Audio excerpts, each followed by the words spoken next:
If no signal ever awakens any smoldering desire or seething passion in the wasteland of our mental universe, only a third eye may throw, inspiring and spiriting a light on the path to good vibration 1,000 times. You are not limited to this body, to this mind, or to this reality. You are a limitless ocean of consciousness, imbued with infinite potential. You are existence itself. Life is a useless, a passion, an exciting journey of a mammal in survival mode. Each day is a miracle, a blessing unexplored, and the more you immerse yourself in light, the less you will feel the darkness. There's more to life than nothingness and cynicism and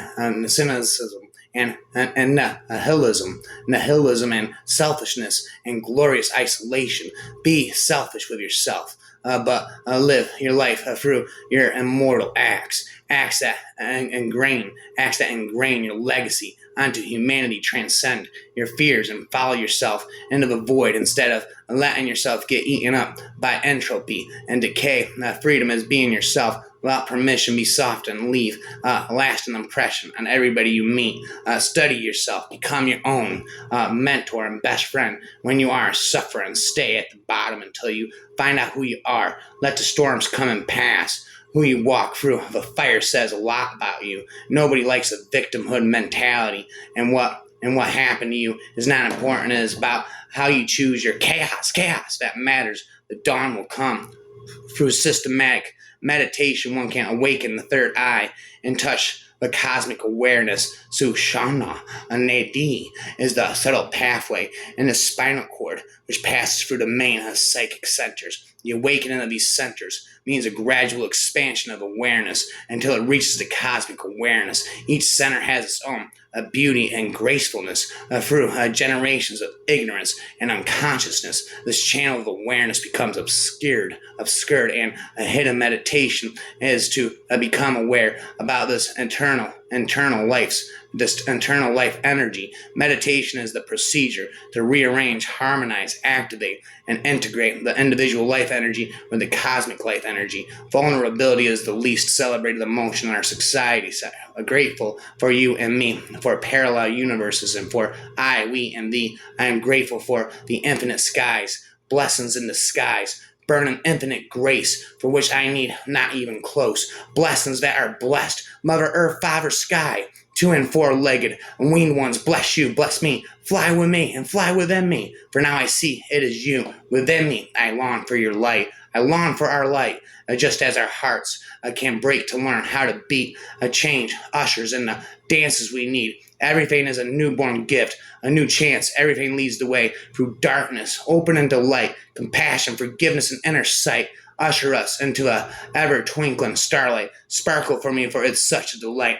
Transcend, and escape a dream you have created to create new dreams and wishes to come true. When there is nothing to do, dream and open your heart, open your eyes to the new way of being. Dream, if only for a little while. Feel all that you are meant to be. See a dream, for such pleasure and such delight, for nothing is out of sight. Dream, open your eyes, for it shall appear there is nothing to fear. Dream, be not dream. Be a dreamer and awaken. The evil eye will be more powerful when people will open the third eye. And traditional thought, a port is a safe harbor from storms, but to ship agents, the beauty of a port is a storm. To survive a storm through, one must live in the now, always keeping Shiva's third eye open. A good trial lawyer lives in the now, always keeping Shiva's third eye open. A great trial lawyer pushes the line but never crosses it. The third eye is the highest tool which can help you to be safe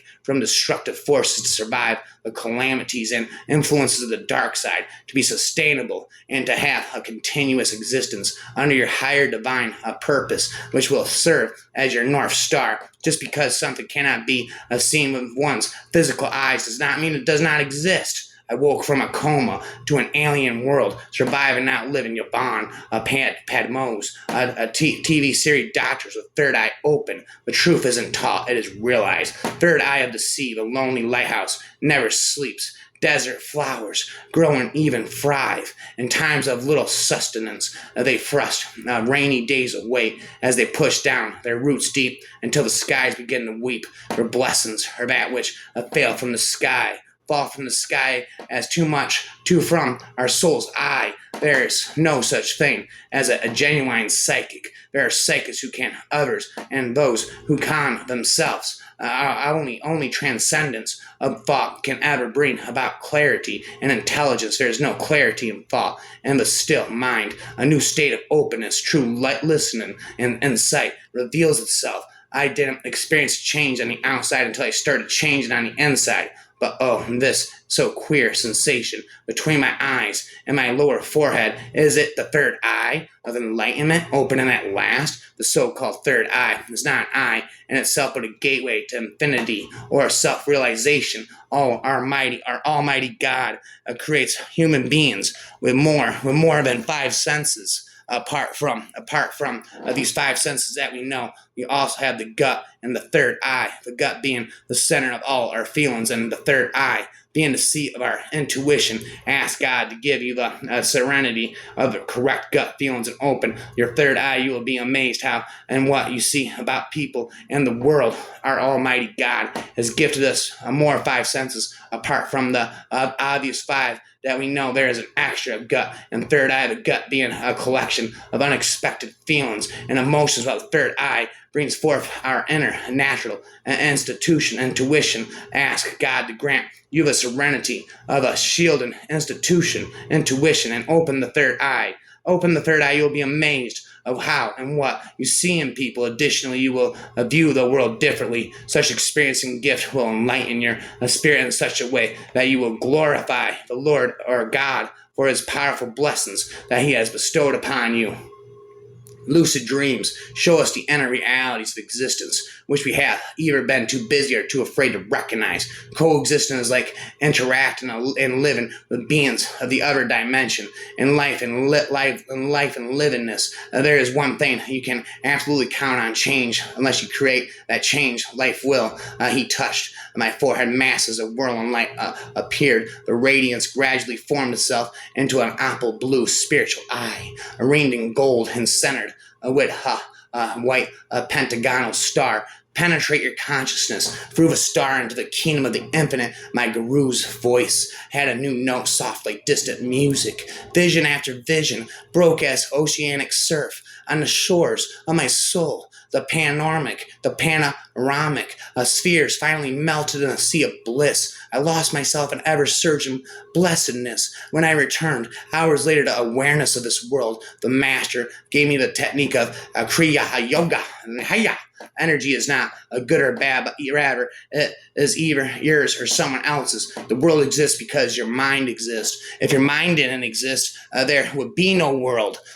As you look at these words, you can see them and what appears. As you hear these words, you can see them and what appears to be a reality outside of you. What you are really seeing is the image that your mind is creating from the electrical signals being set to your brain. While they may appear to be outside of you, this is an illusion. They exist within your own mind and are being projected to appear as if they are outside of you. This apparent reality that is projected by our mind is Maya. And to believe that Maya is the ultimate reality is a result of ignorance or avidya in a Sanskrit. Speaking again, examples of fractals are everywhere in nature. They can be found in the patterns of trees, branches, and ferns, in which each part appears to be a smaller image of the whole. They are found in the branch-like patterns of river systems, lightning, and blood vessels. They can be seen in snowflakes, seashells, crystals, and mountain ranges. We can even see the holographic and fractal-like nature of reality and the structure of the universe itself. As the clusters of galaxies and dark matter resemble the neurons in our brain, the mycelium network of fungi, as well as the network of the man-made internet. All of nature follows perfectly geometric laws. The ancient Egyptian, Greek, Peruvian, Mayan, and Chinese cultures were well aware of this as phi, known as the golden ratio of golden mean, was used in the constructions of their skulls sculptures, and architecture? Have you ever had a dream that you were certain was real, only to wake up and realize that everyone and everything in the dream was really you? Well, this is how many mystics describe the nature of your reality, of our reality as a dream in which we think we are individual personalities existing in the physical universe, but eventually, like in all dreams, we'll wake up, except in this dream we do not wake up to realize we are still in the world. We awake from the world to realize that we are God. And Advaita, Vedanta, and other ancient wisdom traditions, the world is said to be an illusion. The illusion is commonly referred to as Maya, a name which refers to apparent or objective reality, which is superimposed on the ultimate reality in order to generate the phenomena of what we call the material world. Maya is the magic by which we create duality, by which we create two worlds from one. The creation, this creation is an illusory creation. It is not real. It is an imaginary manifestation of the one universal consciousness appearing as all of the various phenomena and objective reality. Maya is God's or consciousnesses create a power of emptying or reflecting itself into all things, and thus creating all things. The power of subjectivity to an objective appearance. Our beliefs shape how we perceive reality to be, and the belief that shapes our current perception of reality was adopted by the worldview of Newtonian physics, which asserts that reality is objective, that there is a material universe of existing, a universe existing outside of our experience. But this isn't true. There is no material universe outside of you. The universe takes form through you. Yes, it's true. Everything exists as information in a field of infinite possibilities, and it is our consciousness that renders the information that causes it to appear as the material world. Good editors are really the third eye, cool, dispassionate. They don't love you or your work. God is the ultimate ground of being, and the ultimate ground of being is you. For one who realizes their true nature as God is consciousness, life becomes a joy without end. If you could see how I see by penetrating the superficial, you'd see the grand scheme of those so-called powerful officials.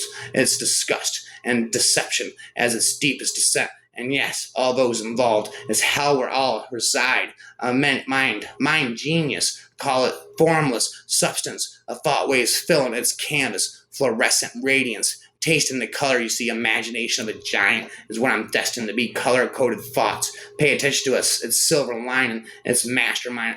I've discovered my mind's frequency is like treasure finding, diamond mining, kings and majesties at the round table dining. Think what you know. Think what you thought you knew. Hindsight, and now as much as you think you know, you realize you don't. Insight. Take heed to what you're about to learn. Foresight seen through the third eye. Wide open to the light, the real lies are exposed. When you realize, you can see with your real eyes. I get in where I fit in, but it's only lonely. It's lonely at the topo, where else is there to go? Literacy and spirituality give ear as it flows. Mind is mine and is a 5-star general. Complex contrasted from the common in general. I sit in my place because of the knowledge I have is about the average. Read in between the lines as I hit in between the eyes. Open the third one that will give you wings to fly.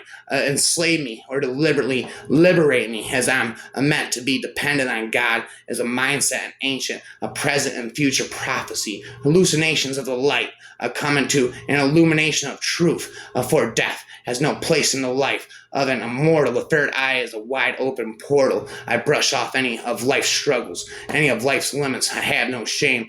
Jesus is my savior, and with redemptive pride, I admit it, that out of sight, out of mind philosophy comes off so true, but back at it like a floodgate of thoughts enchanting the mind of those that forget about the God.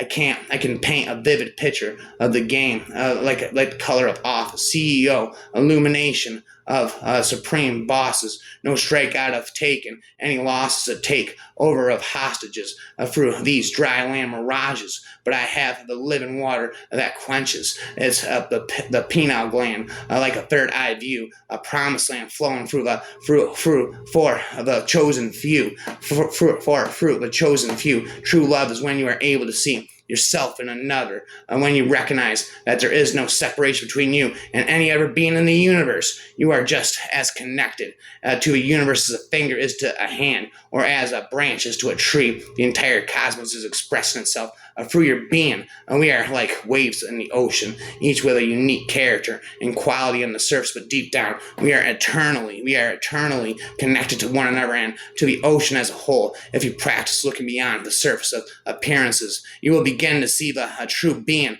that lies within each form. You will see your consciousness looking through the eyes of another, and it is when you see yourself in another that you cannot help but develop compassion for them, because in truth there is no them, there's only you experiencing yourself from an inconceivable amount of perspectives. When we perceive the stars, the stars are the object of our perception. They exist within us.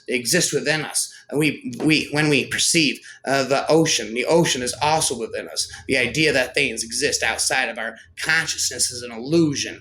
Ancient wisdom traditions have known this for centuries, and even modern science has recognized that our sense organs merely receive information and project it within our minds. Vision does not take place in the third eye, and an area located in the back of the brain. Everything that we perceive to be out there is but being experienced in here. And we fail to see the oneness of all things. And because of this, we unknowingly cause a lot of harm to ourselves. We pollute the earth that we live on, cut down the trees that produce our oxygen, destroy the ecosystems of nature and the animals that maintain them. And we mistreat and harm each other, thinking that these destructive actions will not have a direct effect on us. We are so fascinated by the complexity and beauty of the various forms in nature that we have been led away from the formless dimension of consciousness that lies at our very center.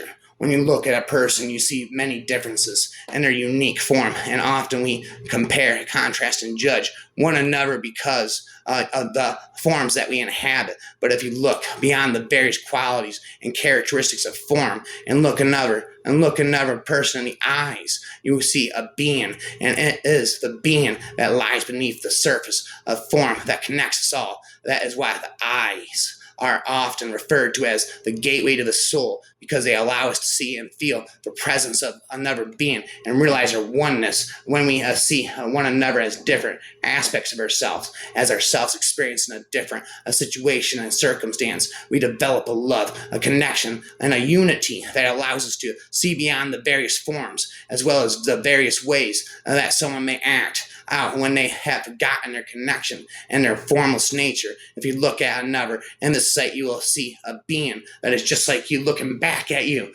Buddhist philosophy points out that the true nature of all forms is essentially formless. Forms do not have an existence of their own, but rather they arise together and are mutually dependent on one another. Everything in the world of form is constantly changing, constantly dying, and constantly being reborn, which is why Buddhists say that there is no self, no form that has an existence in and of itself. According to Zen Buddhists, all things have their existence in the void. The void is that which is nothing, but contains all things within it, or as some Christian mystic state, God is nothing, he is utterly other, he is the void. We are only able to disrespect, mistreat, and harm one another when we forget that the other person in us is us. The other person is us, when we only see the objects of form and not the subjective consciousness that lies within. Lust, greed, violence, selfishness all arise from perceiving others in terms of their individual differences, seeing them only as bodies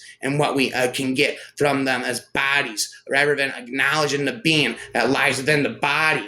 You are not a small, unimportant creature confined to the form of its physical body. Contrary to popular belief, at the core of your being, you are pure awareness, and this awareness is the same source from which everything in the universe arises, exists as, and returns to. Consciousness is the dimension of yourself that you have forgotten you are, and of which you long to return to. Everything we perceive to be solid and static is made up of almost entirely empty space. Every being experiences themselves as the center of their experience. And consciousness is what lies at our very core and connects us all to each other. We may appear to be separate and individual because of various forms our consciousness inhabits, but below the surface, the substance of our being is one and the same.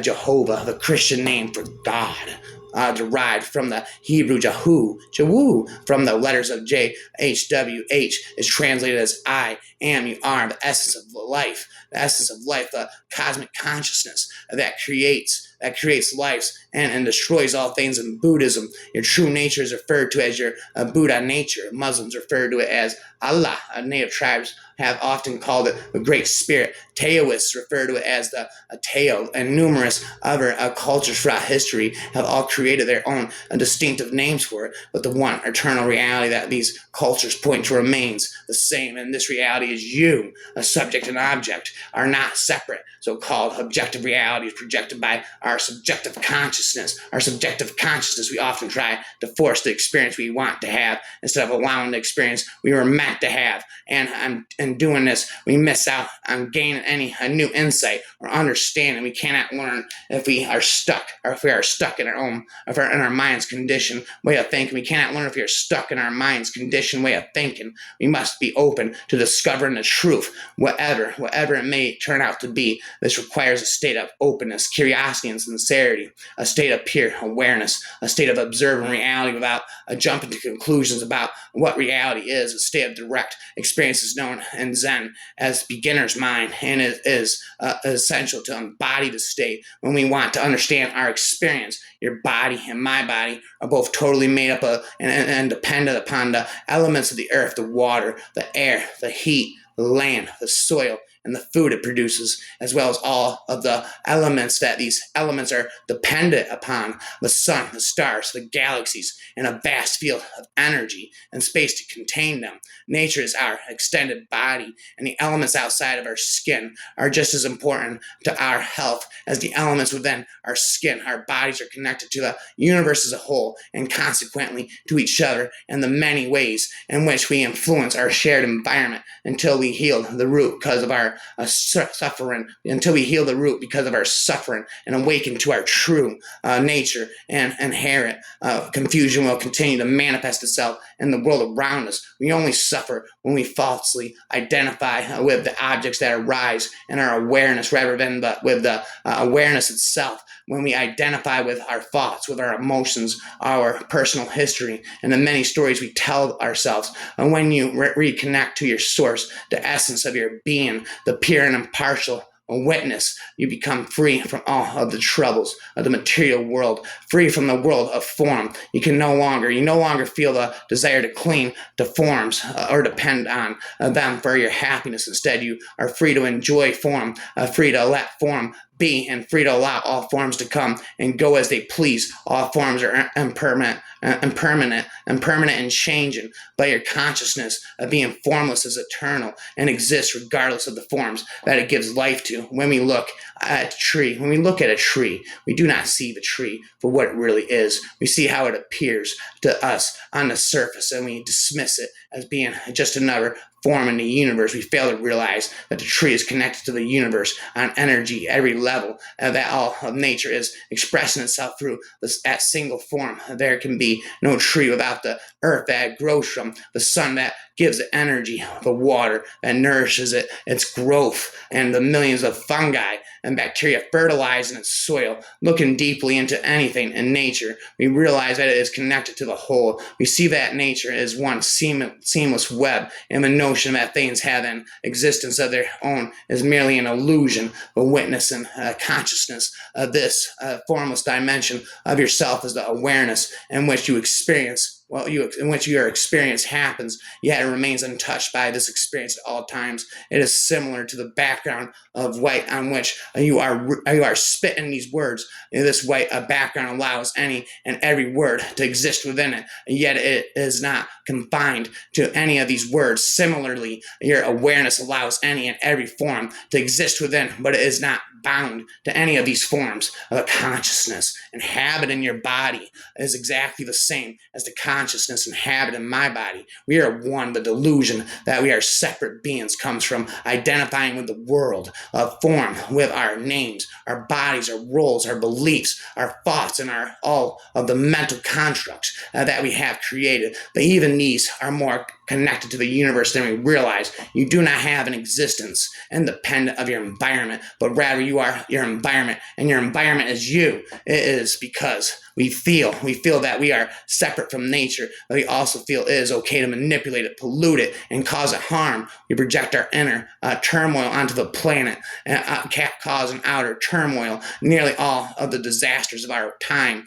war, famine, oppression, social injustice, environmental pollution, extinction, arise from this delusional belief that we have an existence independent of the world we live in. All of this misery, all of this destruction, all of this pain and suffering is caused by our failure to realize that there is no separation and that really we are all one. You cannot be aware of yourself for you are or awareness itself. You cannot be aware of yourself, for you are awareness itself. How can a witness itself? That is like trying to see your own eyes without a reflection, or cut a knife with the tip of its own blade. It is impossible. The subject can only observe the object. It cannot make an object out of itself, but by the very act of observing, you indirectly know yourself as the observer, as the subject. No witnessing of the witness is needed to prove its existence. The modern scientist attempts to step outside of himself in order to observe himself, an attempt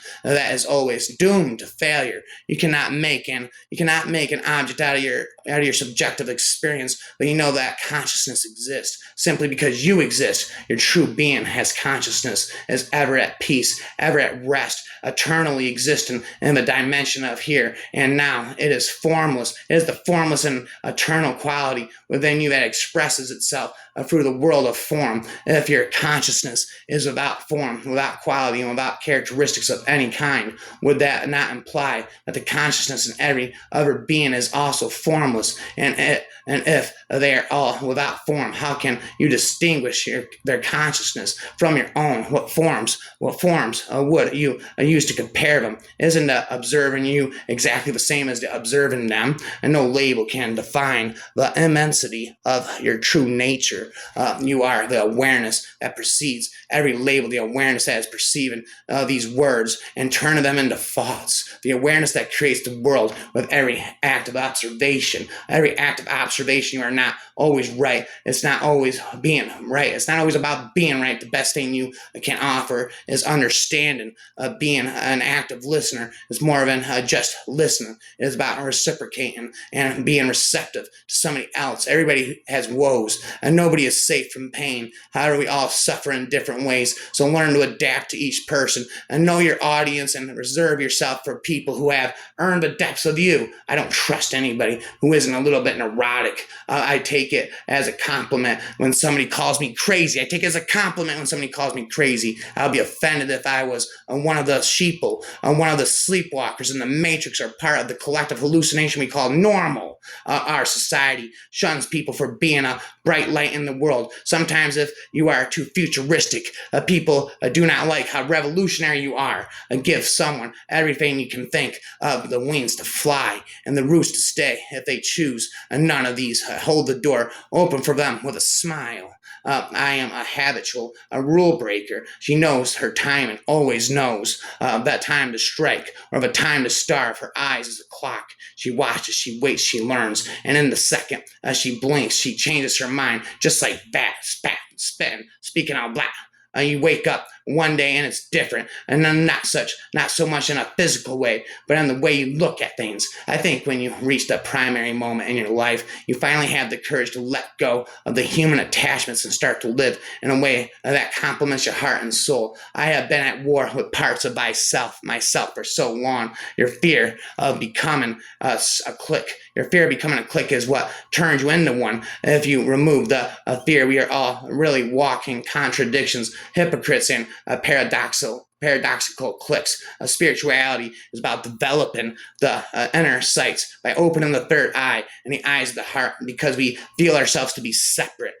form of the world in which we live, we have also grown to feel quite alone in this world. Our sense of loneliness and isolation not only makes us feel depressed and miserable, but it also causes us to be anxious and afraid of the world that we live in, that everyone is in it. It makes us cause us to be afraid and anxious of the world and everyone in it. Because of this inherent fear, we put up all kinds of barriers to protect us from the world, barriers that we have created to keep us safe, but that really end up making us feel more alone, more miserable, and more afraid, as they prevent us from being our natural selves. Infinitely, I'm the third eye freestyler, infinite forever after. I'm a forever third eye freestyle rapper.